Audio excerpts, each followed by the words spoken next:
Well, hello there. You know that feeling when you have a little too much time on your hands? Well, Baldur's Gate 3 was 112 hours well spent. It would have been like 110 hours, but I spent 2 hours deciding what kind of schlong would go best with my character. To be honest, I didn't play the first two games, and I've played Dungeons & Dragons like 3 times in my life, but I watched the movie with Chris Pine and that angry chick from Fast and Furious, so I'm pretty much all caught up. No, in fact, this game takes place before the first two games, and it does a good job explaining the lore and everything, so don't worry. There's basically this world with humans and goblins and wizards, dragons, whatever you can think of. At the beginning, you choose a character. You can make it look like whatever the hell you want. Choose a backstory the size of your schlong, and then you're thrown into the beautiful world of Baldur's Gate, where you can like do whatever the hell you want. You can help people, you can be a dick to everybody. If you don't like some dude, just kill him, no problem. There is a pretty interesting main story, but how it turns out is completely up to you. The main story has something to do with mind flayers, but I won't tell you anything more because I really want you to go into this game not knowing anything. Plus, there is more than a lot of different endings, and what happens to your character and your party is completely up to you. Let me tell you a little something about my character. Her name was Rita. She was hot.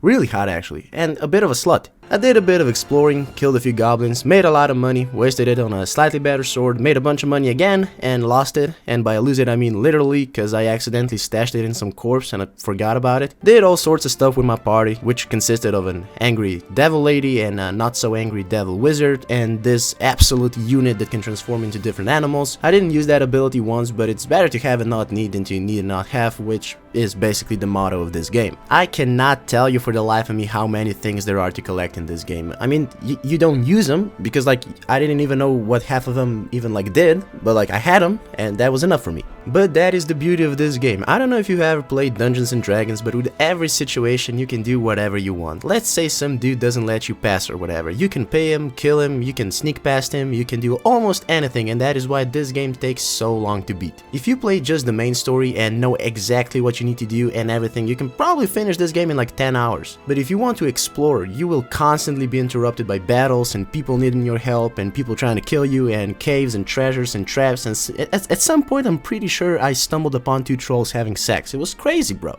The world of Baldur's Gate is beautiful and interesting and filled with details and interesting things to see. The game is split into 3 acts. The first act takes place in this kinda chill environment where you will mostly be fighting goblins and wolves. There will be some people to help and to kinda get you like to understand what this game is about and everything, but then with Act 2, the game says fuck you and rains hellfire upon you. I'm not saying it's bad, don't get me wrong, but it's just creepy and difficult and everything wants to kill you, so good luck. It's beautiful and interesting, but good luck. And the Act 3 of Baldur's Gate takes place in, well, Baldur's Gate, which is this big-ass city filled with possibilities and easily the most interesting place in the entire game. Plus, look how pretty it is. Everything in this game is amazing, but the only thing that takes a bit of getting used to is the turn-based combat. This is actually the first game I've ever played that had this type of combat, and once you get used to it, it's just as good as the ordinary one, but in the beginning, I was getting clapped by the easiest enemies, especially before I realized that even in combat, you can do whatever you want. And another thing that first-time players should keep in mind, you don't even have to fight for like half of the time. Just roll a dice or try to talk your way out of it, just like see what happens. You can like say to the dude like, yeah, I agree, we're like buddies, and then when he turns around you just kill him.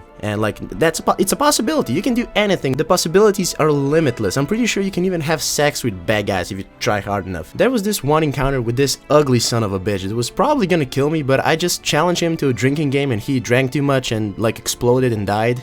Like, you can't make this shit up. As I said before, on your quests you'll be accompanied by 3 companions that you pick up on your travels. Those that you picked up and aren't in your party will be in your camp, which is kind of like your hub that you can access anytime. And you kind of have to be careful which companions you got alongside you, because some of them are good at some things and some of them are just fucking annoying. Plus some of them are kind of evil, so like you have to be worried about that, and like they can fight with the other characters because like pretty much all of them hate each other for most of the time, so it's fun to watch. I thought about maybe being a bad guy, but one of the first characters that kind of leads you astray was this super annoying chick that I could not stand, and not only did I never take her with me, but at some point I killed like half of her tribe. Like I said, they are kind of evil, but I pretty much killed them just because she was so freaking annoying. And then she got mad and then I had to kill her too, so like it was actually kind of fun. But performing mass murders is just a tiny piece of what this game is about. The thing with this game is that I have absolutely never played a game that was similar to this one. For some that might be a deal breaker, but if you give this game a chance you will not be sorry. This is storytelling at its finest, and what is so cool is that you're the one that is telling the story. This game can be whatever you want it to be. I will not lie to you, this game is not for everyone, but for me it was perfect. The amount of lore details and characters is just jaw-dropping. broken, and everything was executed to perfection. This game is exactly what I wanted it to be, and in my eyes, it deserves a 10. If you've played this game, please tell me what are your thoughts, and thank you guys so much for watching till the end. See you next time.